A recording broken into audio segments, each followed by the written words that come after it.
Good morning, everyone. My name is Houston. I'm one of the pastors here. Man, excited to be with you guys today. I just want to say, I always feel like in a passage like this, you heard a lot of things, right? And if you've been here through our Ephesians series, this is a common refrain. There is too much here to get at in one day. So we're just going to pull a piece of this. I think the most important piece, but a piece of this passage out. And so here's what I say first, before anything else. I love ancient techniques and practices that are relevant in our modern age. Here's what I mean by that. That sounds like, I don't know, an obnoxious thing to say, but it's true. Deal with it. No. Here's what I mean by that. I was watching this documentary or YouTube video, I don't remember what it was, about South American farmers.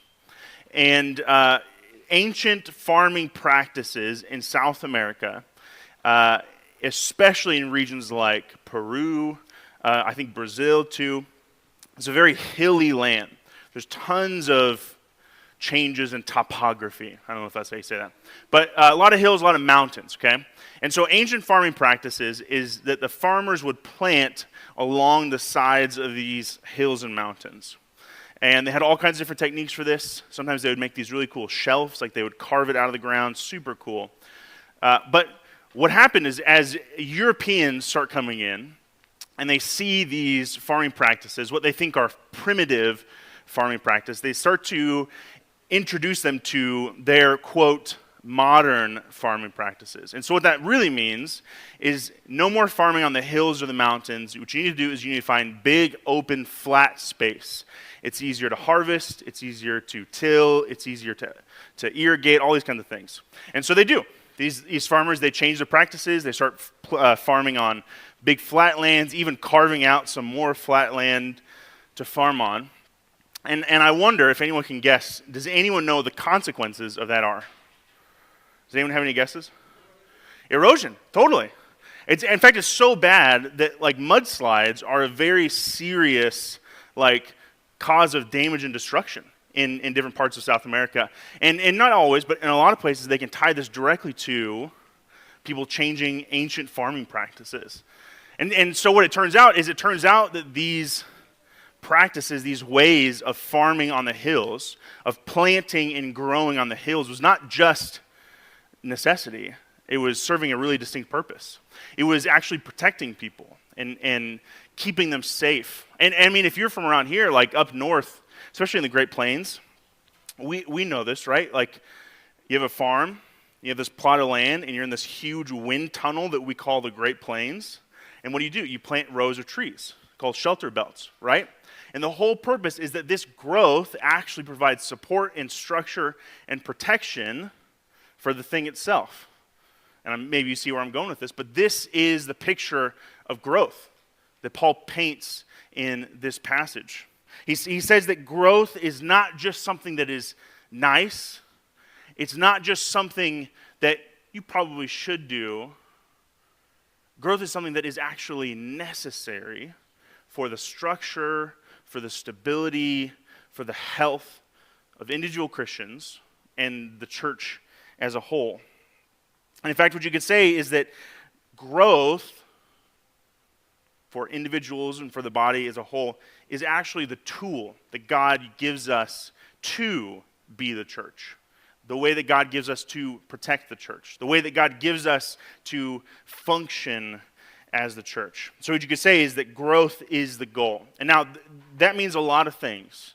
But what I want to do, if you have your passages, pull out to verse 16 of our passage, the very end. We're going to see what Paul means by that.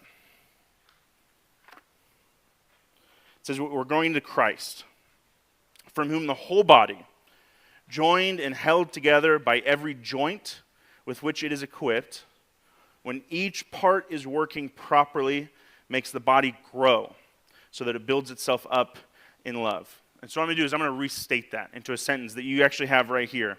What Paul is saying is that growth is the goal, and that the whole church, by unity and diversity, is growing into Christ. for his glory and our good. It's a long sentence. There's a lot there. There's 4, maybe 5, maybe 100 parts of that. But we're going to break it down into 4 questions. We're going to ask 4 questions today. Who is growing? How are we growing? What are we growing into? And why are we growing? We're going to say the who, how, what, and why of growth. And before we do that, let's stop, and would you pray with me?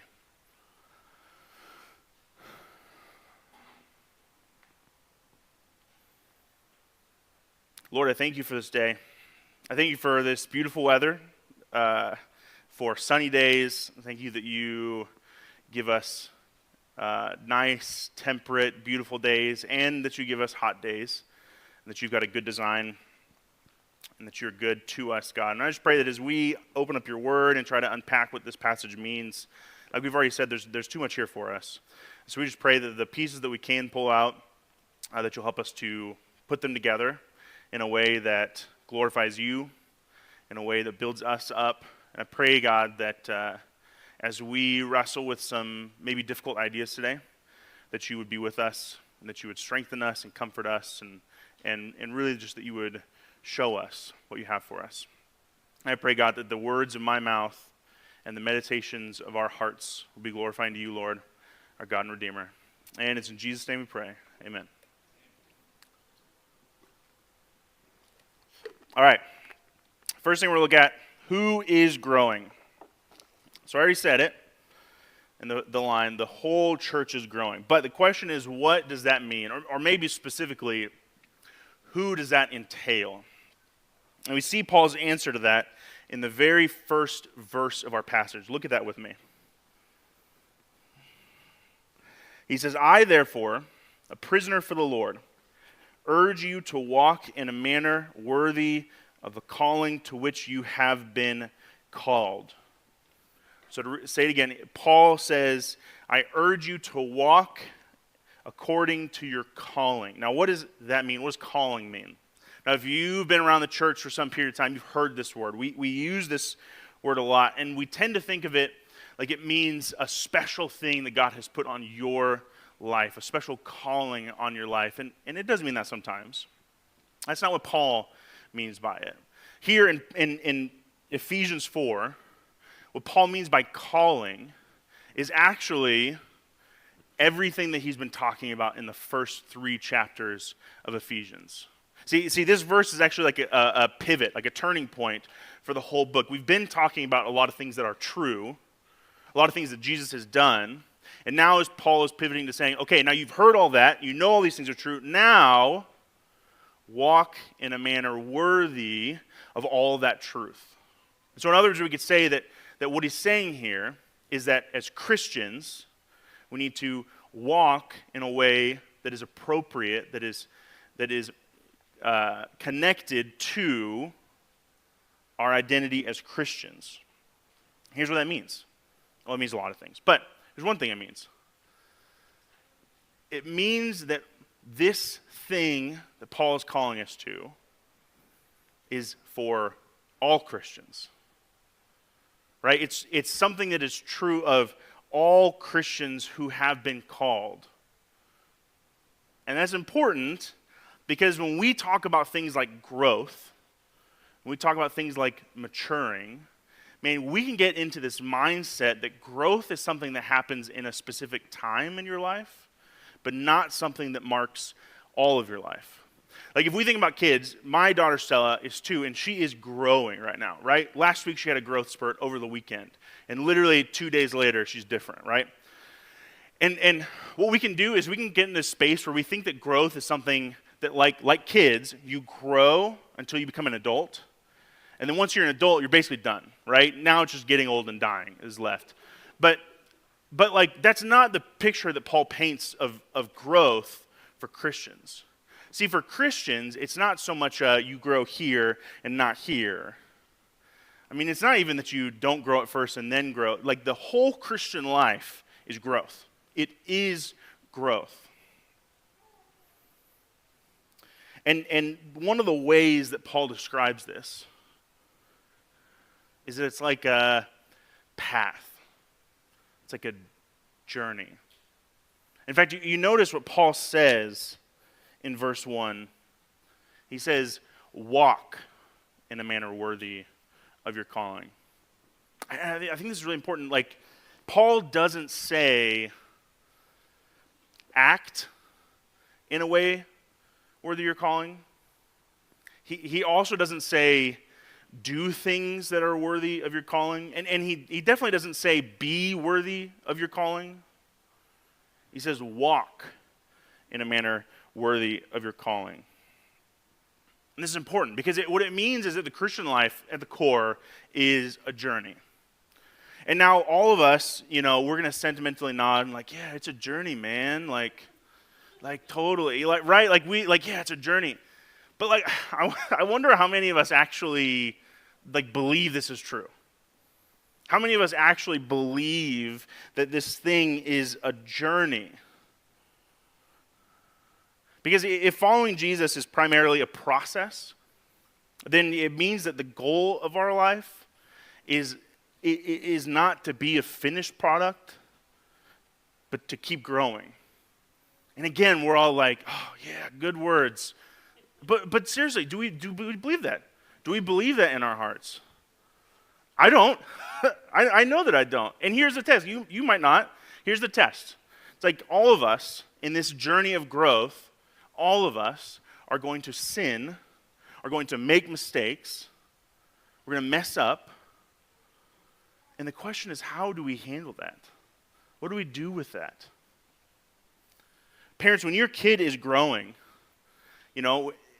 do you, Stella is 2, right? And we just gave her this bluey water bottle.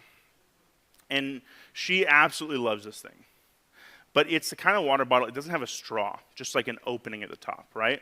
So parents of little kids, you know exactly where the story's going.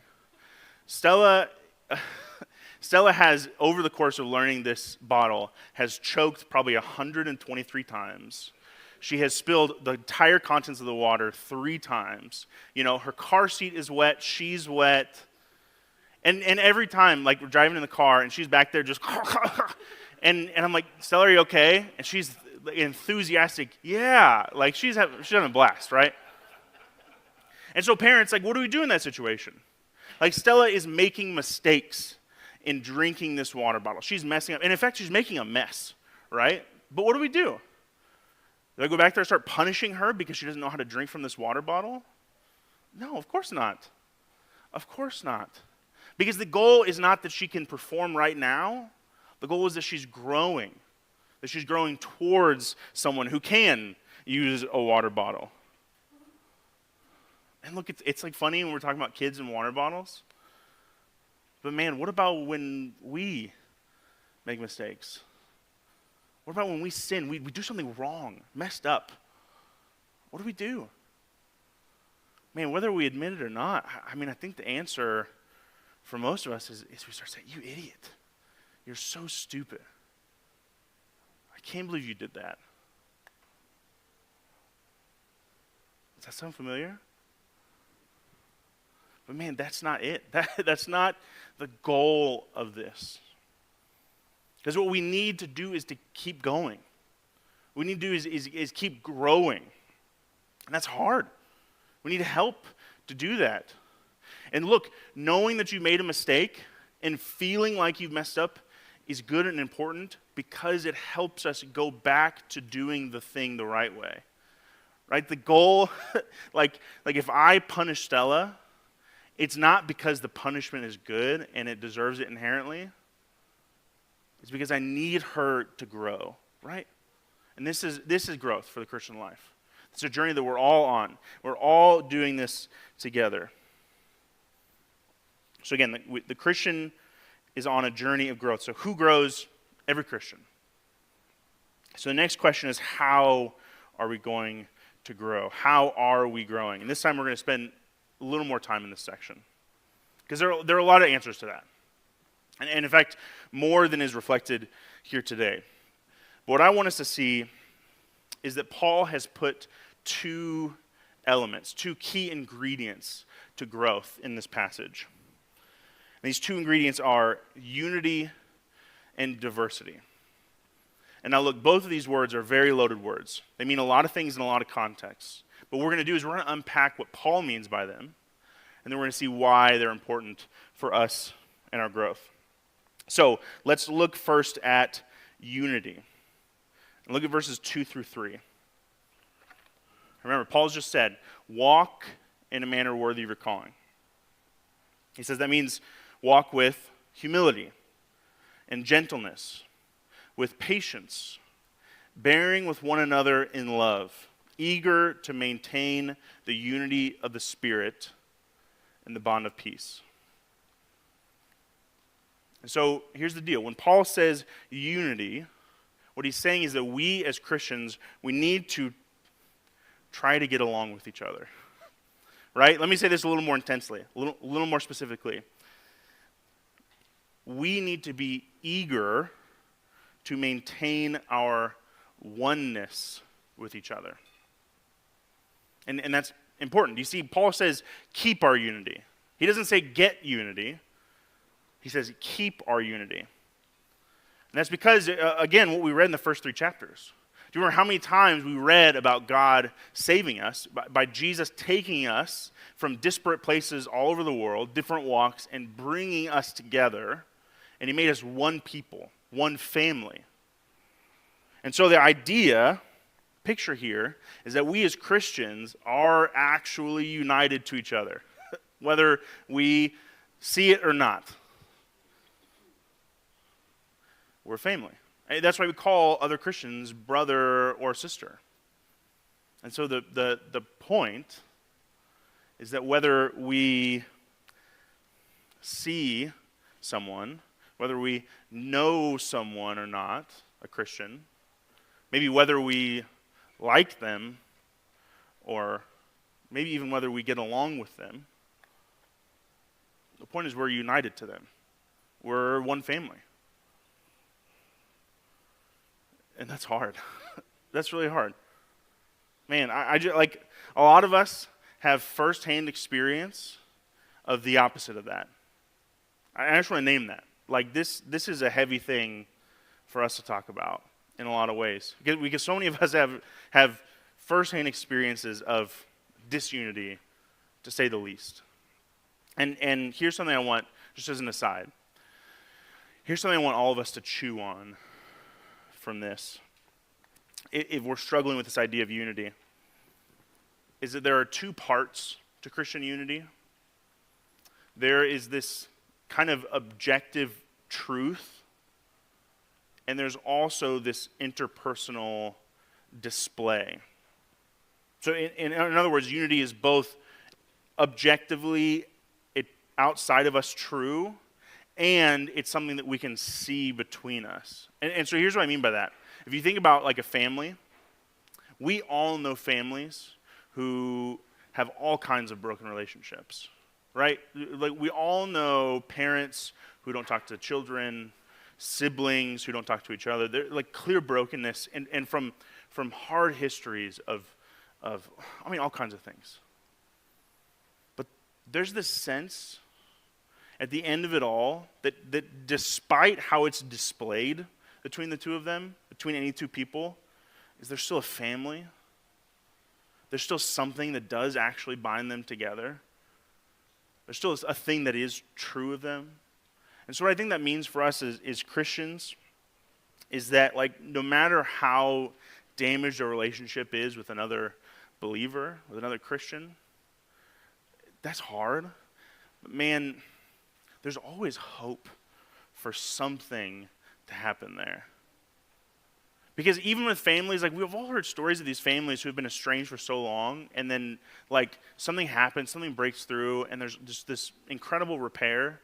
And friends, like let's think about like, if that's true of us, how much more so is it true of us because we have a God who restores relationships, who fixes broken things. So I just want to say, again, as an aside, we're talking about unity. This is hard, but we have to like keep hope that God can fix these things. That God can repair these things. And here, I think that's important.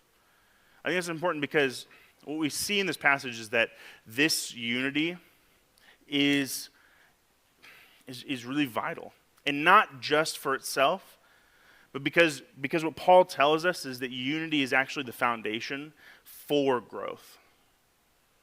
Unity is like the relational glue that holds us together so that we can grow together. Because we need all of us to be in on this together. We need all of us to participate. And we need that humility and gentleness and love to hold us together so we can grow into something together. And really, like, we see this. Like, we know this, even outside of the church, like, we know this to be true. We've teachers here, a lot of teachers here. Like, guys, do kids learn better in environments of humility and patience and love? Or do kids learn better in environments of hostility and arrogance and brashness? I mean, it's like, obviously, we know it's the former. And so, like, this isn't just like a preference thing, like, hey, wouldn't it be great if we were united to each other? It's like, God made us this way. Like, we need this. And that's how we're going to grow together. That's the environment that we need. And so now, let's say, what do we mean by diversity? What do we mean by diversity? Again, another loaded word. In our culture, this tends to refer to people who are of different ethnicities or cultures and that kind of thing. And that's an important theme in the Bible. That's an important thing. But that's not really what Paul's getting at here. What Paul's talking about today in diversity is diversity of gifting. Here's what I mean by that. God has wired each one of us in different ways to do different things in the church. And this comes from different things. It comes from our genetics. It comes from our family of origin.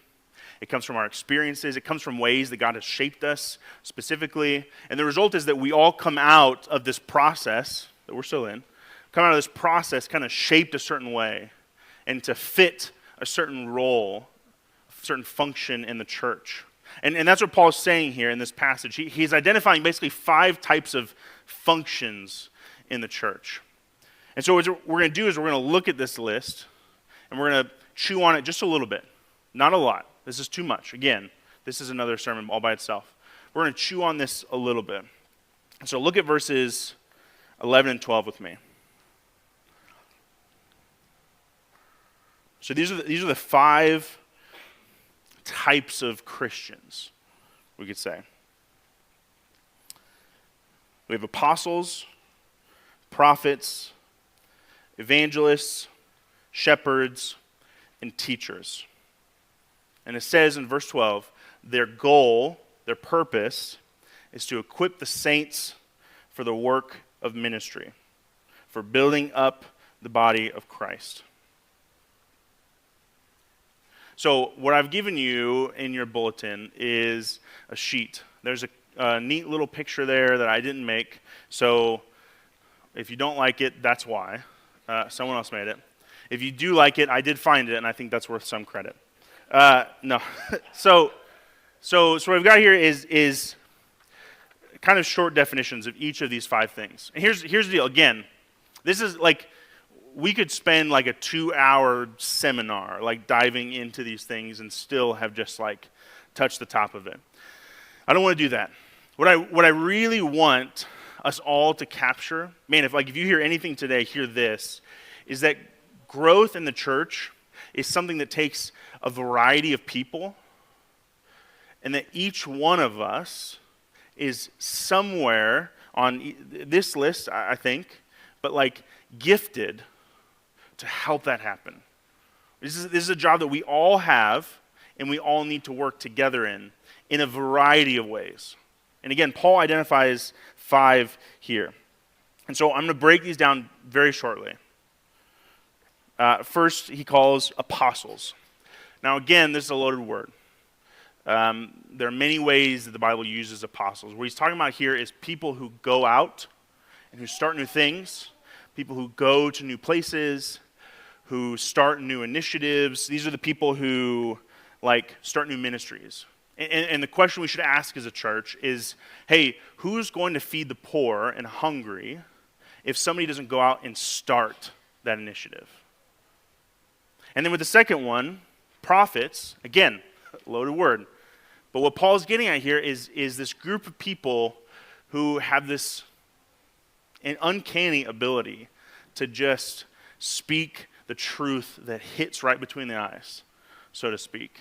These are the people, and we know them, these are the people who, man, they know how to call out when something's messed up in the world. Like, these are the people who like talk with you for 2 minutes and they say like, hey, did this thing happen to you as a kid? And you're like, oh my gosh, like I've never told anyone that before. Like, these are the people who can just nail in on this, these truths. And what I want us to see is that maybe this is an important role. Because without the prophets, who is going to tell us that we need to become more like Jesus? Who's going to show us those places where we are falling short and messing up? And then the evangelists, man, these are the people who can't help but to talk about Jesus to anyone and everyone. These are the people who can go into any room and somehow every conversation naturally ends up on Jesus. And again, we know these people. And man, what I want us to see is like, well, what are we going to do as a church if nobody here is engaging people who don't know Jesus? What are we going to do as a world, as a culture? And then shepherds. Man, some of us are wired to care for each other. Some of us, like a shepherd cares for sheep, have been just made to come alongside each other, to support each other. And man, what I hope we see is that without people like this is a cold place, right? This is an uncaring place. This room becomes an almost hostile place to be if the only people we have are people going and speaking hard truths and starting things. So God made shepherd type people to care for us, to care for each other. And finally, teacher. Some of us have been wired to teach, to share truths, to instruct. And I mean, I don't think I need to say this. Where would we be without teachers? We would all be children, right? Like, none of us would know anything, and this thing would come crashing to a halt.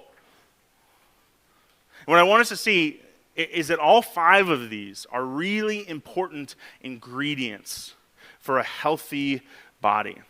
Actually, I'm going to say this. All 5 of these are important ingredients for a healthy Christian.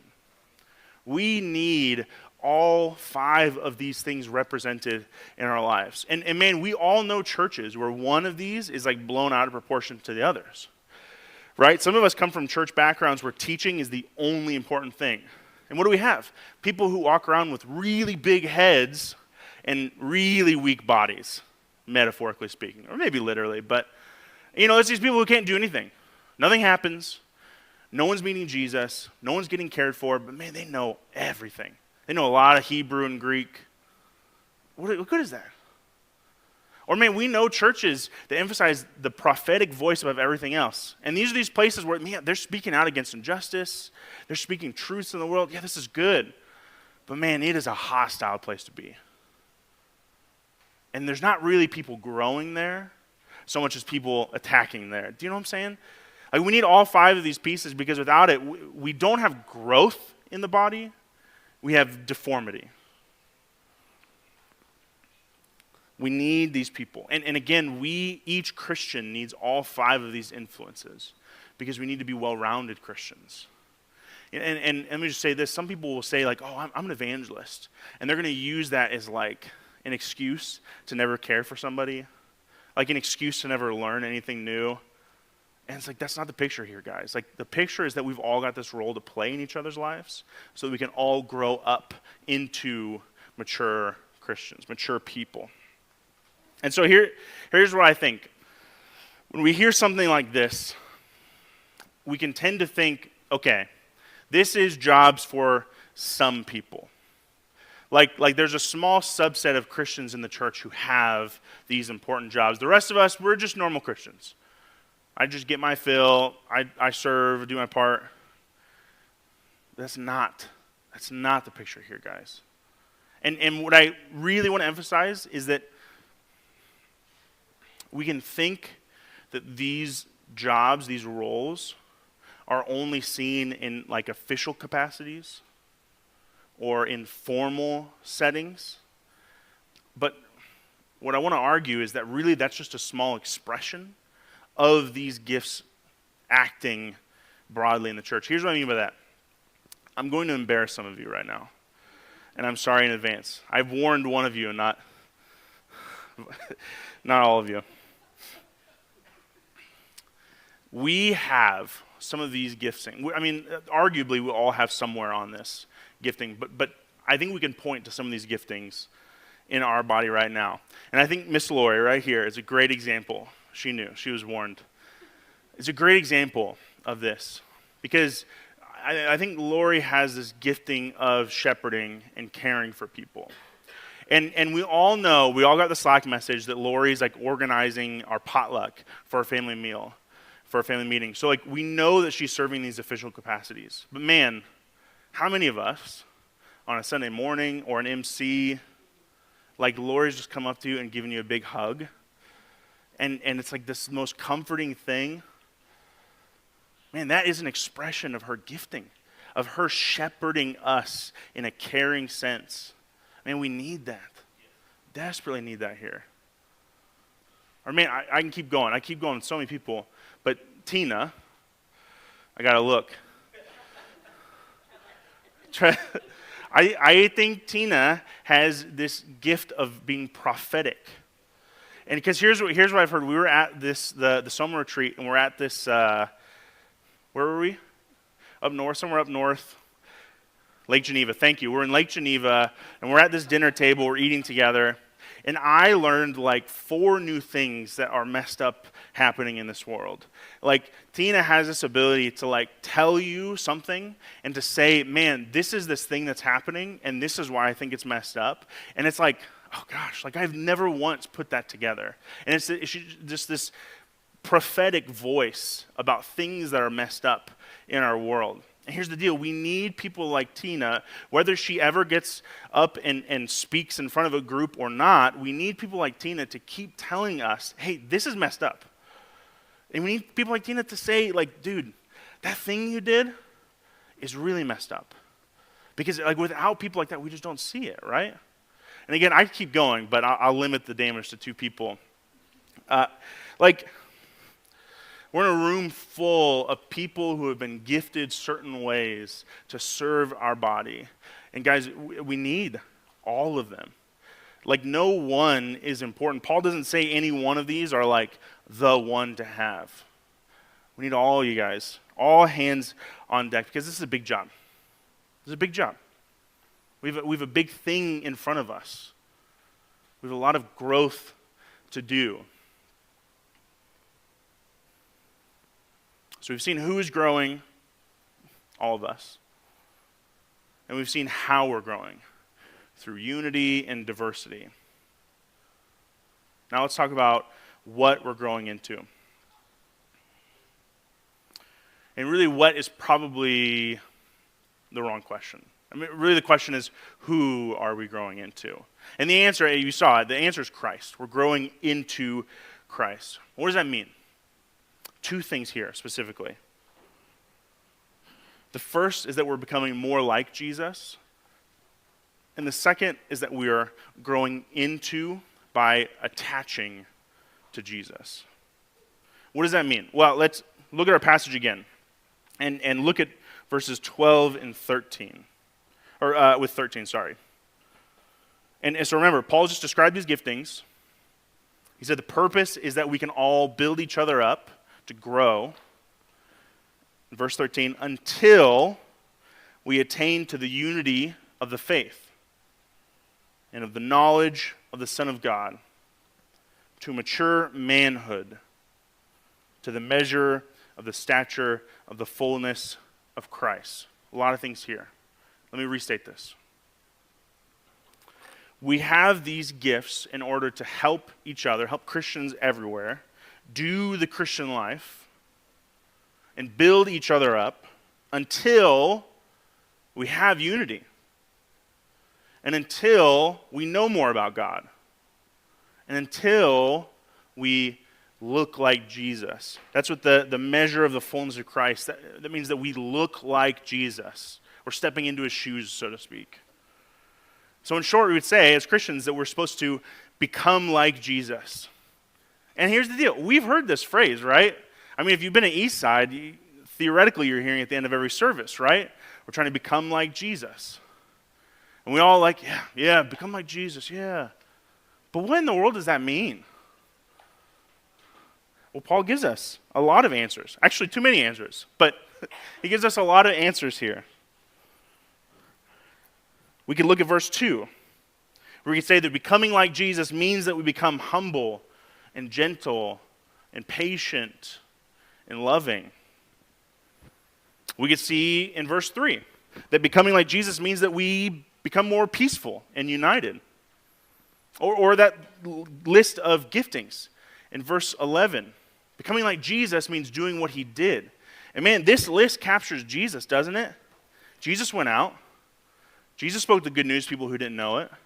Jesus said hard things to people who needed to hear it. Man, Jesus was the good shepherd. Jesus, the great teacher. I mean, this list in 11 captures Jesus and what he did. And so there's a lot of things. What does it mean to become like Jesus? I mean, what I want to just kind of capture from all of this is that what Paul's driving at here is to become like Jesus means to look more like Jesus, to display Jesus out into the world, to other people, to kind of fill the roles that Jesus would have. So what does that mean? Well, I think we have to wrestle. I think we have to recognize that a lot of us, when I say that, are going to hear, okay, now it is your job in every setting and in every situation to do what Jesus would do. And some of us are crushed under the weight of that burden. Maybe not you, but me. That's heavy. That's hard. Because what we hear by become like Jesus is not become like Jesus, but be Jesus. And man, I don't know about you, but I'm not doing a good job of that. So far in my experience, there's only one of him. And this is the thing, is that when we hear become like Jesus, we lose the fact that this is a goal, that this is a journey, that this is a fullness, a mold that we're fitting into, rather than something we have to be at any moment. This is the direction. This is why we say at Eastside, our mission is to love, live like, and speak of Jesus. It's a mission. It's not an accomplishment. We want to live like Jesus. We want to become like him. We want to glorify him by saying, man, he is the one that is worth imitating. Man, he's great. He's the greatest. He's the best. He is worth giving our whole lives to. Let me say this. That's all well and good. That's good to say who needs to grow. It's good to say how we grow. And it's good to say what is the goal of, or what are we growing into. But man, my guess is that most all of us in this room need to hear why we need this growth. Because again, this can feel like a heavy burden. But here's what I want you to hear. We need growth as Christians because we desperately need to attach to Jesus. And that's what Paul is driving at here in this passage. Look at verse 14 again with me. We want to grow, become like Jesus, so that we may no longer be children, tossed to and fro by the waves, and carried about by every wind of doctrine, by human cunning, by craftiness, and deceitful schemes. You see what Paul says? He says we need to grow, to attach to Jesus, so that we're not tossed to and fro by the waves. And man, I'm sure you get this picture, but it's like, you imagine the scene of like a person in a little boat in a big storm. I'm sure, well, some of us maybe, but I'm sure most of us have not experienced this.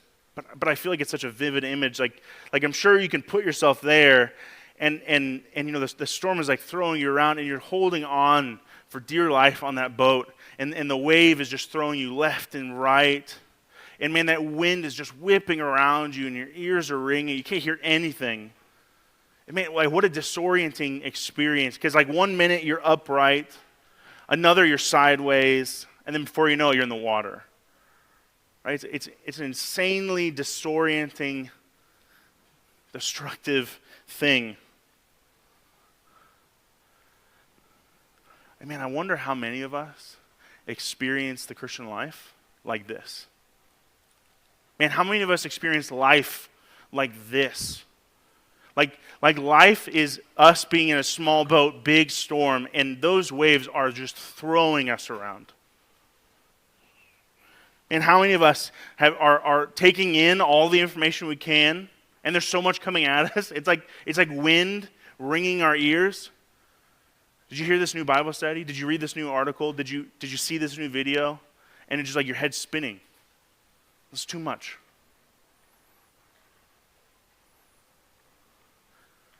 And the truth is that for all of these things that we're taking in, for all the stuff that we're learning, for all the hard we're trying to hold on, man, this storm is big. And it's taking us down.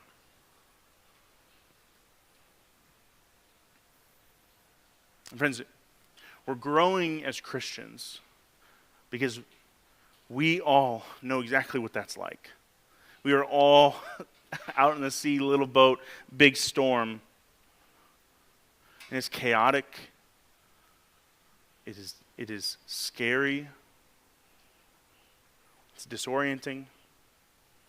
And what we desperately need is to attach to something or someone who can hold us steady.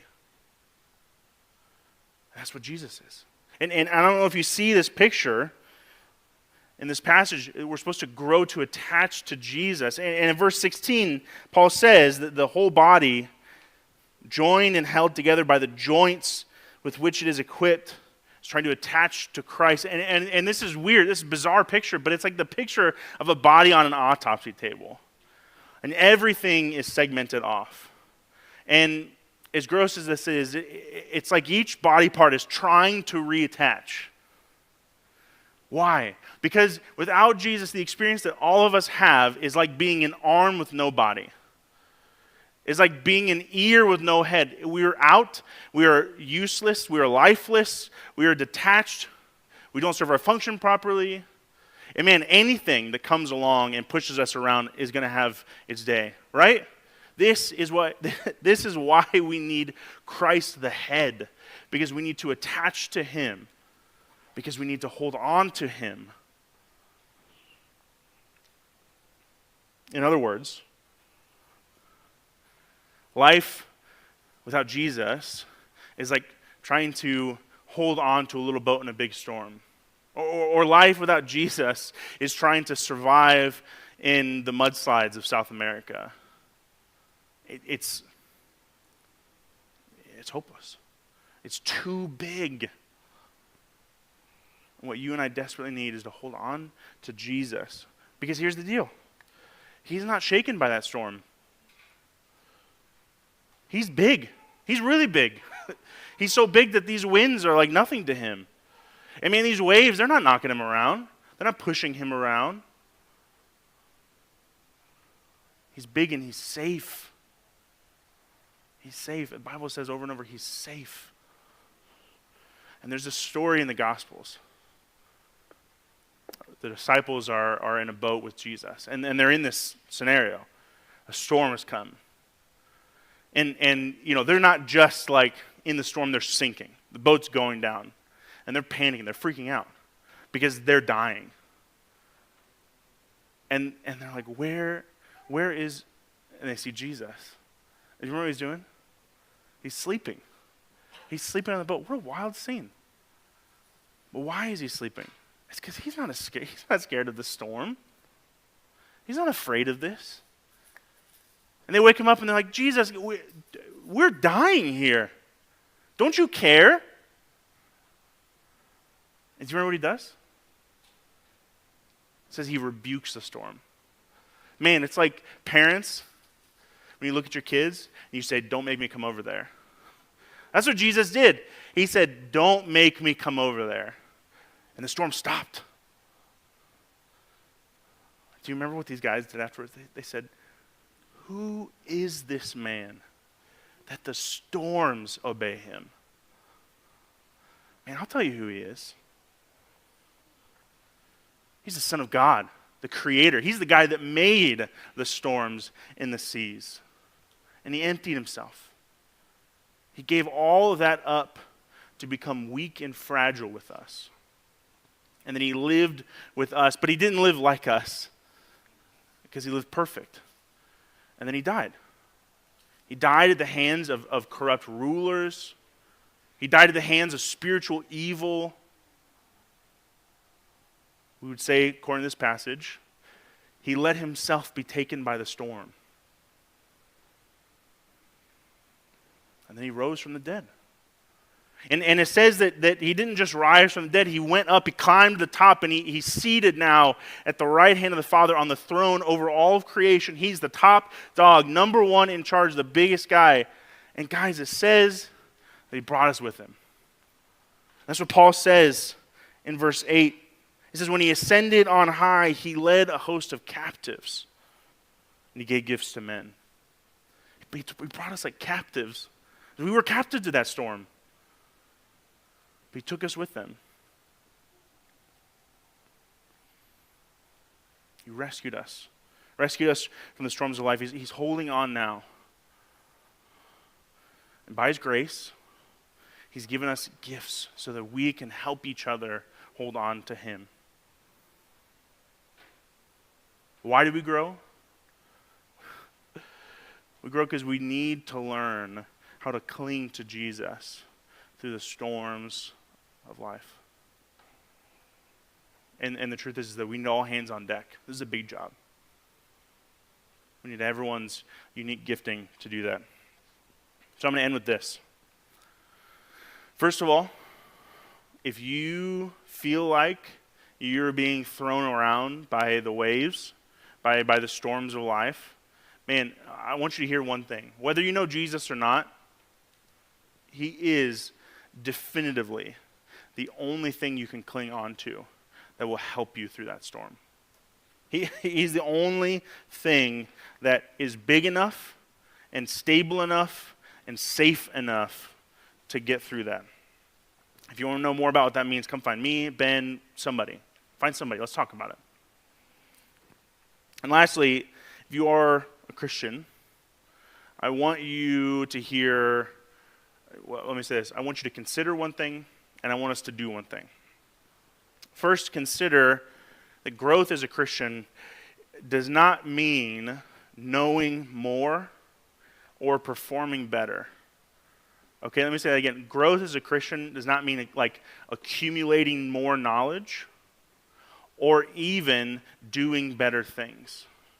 Growth as a Christian means becoming more like Jesus, and that means that it's a whole person thing. It's a whole body thing. Deuteronomy 6:4 says, love the Lord your God with all your heart, with all your mind, and with all your strength. This is a whole person thing. And again, we need this diverse group of people to do that. And so to that end, I want you to consider what is your role to play in that. It's easy to see people who are in like positions or functions, formal functions, and how they might do these things. But again, as we pointed out, like we need that at every place in the church. So consider that. I want you to consider where you might be gifted, where you might be wired, and how God might have put you here to do something important to serve us. And the thing I want you to do is this. Take inventory. Take inventory of this list of 5 roles in the church. And what I want you to do is don't think of it so much like, a personality test. Like it's going to tell you something that's like, oh, I'm this way, and that just is the way it is. And it's not even really just like a gifts test. What I want you to think about it more is that this is, man, what God might have specifically called you to do in this body, like the place that you fit in here. And so it's less about like, who am I? And even less about what can I do, and more about what does God want to use me to bring about. Does that make sense? So this is big, this is hard. And here's the deal. You should go out and you should think about that. You should read this passage again, read this list, read the addition in the bulletin. And the thing that I think you need to do is you need to get together with somebody else and talk about it. Because as much as we like to say we know ourselves, like none of us knows ourselves, right? We need others around us to help us to see those things.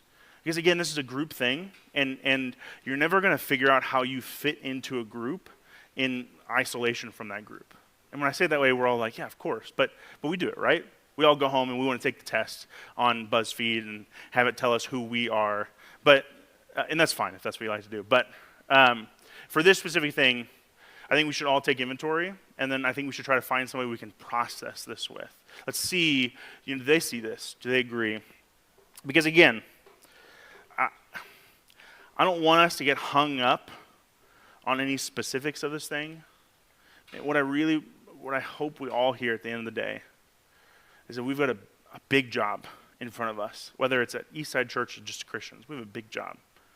And we really need all hands on deck to do it. And you have a role in that. So let me pray.